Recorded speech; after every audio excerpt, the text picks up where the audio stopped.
আল্লাহ বলছে খালি ফিরে আয় রে, তোর অপরাধ কতটুকু অপরাধ তোর, ফিরে আয়, মাপ চা, ইমান আন, ভালো কাজ কর। তোর বয়স তো 70 হয়ে গেছে, 35 হয়ে গেছে, 40 হয়ে গেছে, ডেলি একটা মেয়ের সাথে শুইছি, ডেলি 2 লিটার মদ খাইছি, এ আল্লাহ ফিরে আসলে হবে? আল্লাহ বলছে আরে শোন, যদি তুই ফিরে আসস, ঈমান আনস, ভালো কাজ করস, এগুলো তোর গুনাহ পৃথিবী সমান, ফাউলাইকা ইউবাদদিল, আল্লাহ তোর গুনাহ এগুলাকে মাপ তো করবে, সব গুনাহকে ইউবাদদিলুল্লাহ সাইয়্যাতিহিম হাসানাত, তোর সব গুনাহকে, তোর নেকি নেই, তুই বয়স কম, বইরা যাবে কিছুদিন পরে, বা তুই জানিস না 20 বছর বয়সে মরতে পারিস, তোর তো আমল নাই, তো তোর সব গুনাহকে আমি আল্লাহ নেকিতে পরিবর্তন করে তোর নেকির পাল্লা দিয়ে দেবো।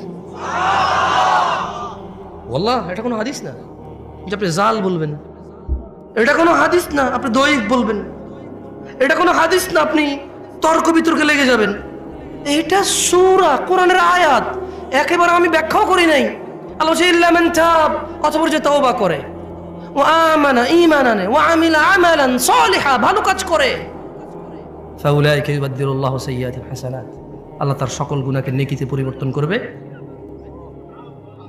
এবার এই অফার আপনি নেবেন কিনা এটা আপনার ব্যাপার, তবে এই অফার পেতে হলে কি করতে হয়? প্রশ্ন তওবা কেমনে করে, প্রশ্ন তওবা কেমনে করে, গুনাহ কেমনে নেকিতে পরিবর্তন করব? শুধু মাপ না, এটি নেকি হয়ে যাবে। ধরে নেন বাংলাদেশ সরকার বলল কার কাছে কত জাল টাকা আছে, 30শে ফেব্রুয়ারি 2024 এর মধ্যে সমস্ত জাল টাকা আইনা জমা দাও, সেম আসল টাকা নিয়ে যাও, তবে আর কখনো জাল টাকা বানাইতে পারবা না, যদি বানাও মৃত্যুদণ্ড, যদি বানাও কি।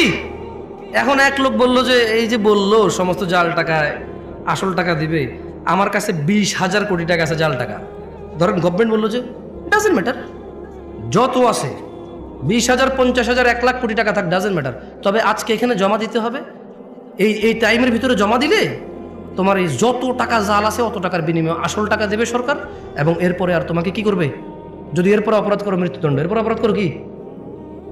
এখন বললো যে 50,000 কোটি টাকা, কেউ কি মিস করবে এটা? আল্লাহ এরকমই বলতেছে যে যত অপরাধ আছে শর্ত হচ্ছে বেঁচে থাকা অবস্থায় মাপ চাইতে হবে। কখন? শর্ত কি? কেউ কি বলতে পারেন কে কতদিন বাঁচবেন? আমি পারি না। ভাই আপনি বলতে পারেন কতদিন বাঁচবেন? তুমি? আরে কি করে, ডিজিটাল দেশে কেউ জানে না কবে মরবে। আফসোস, তো কি শিখলা, বুদ্ধি কি তেলে তোমার, তুমি এত বিচক্ষণ মানুষ, কবে মরবে না একটু পরে সম্ভব হতে পারে, একটু পরেই হয়ে যেতে পারে, এখানে বসা অবস্থায় হতে পারে, এই বক্তা এখানে দাঁড়ানো অবস্থা হইতে পারে, এই শ্রোতা এখানে বসা অবস্থা হইতে পারে মৃত্যু।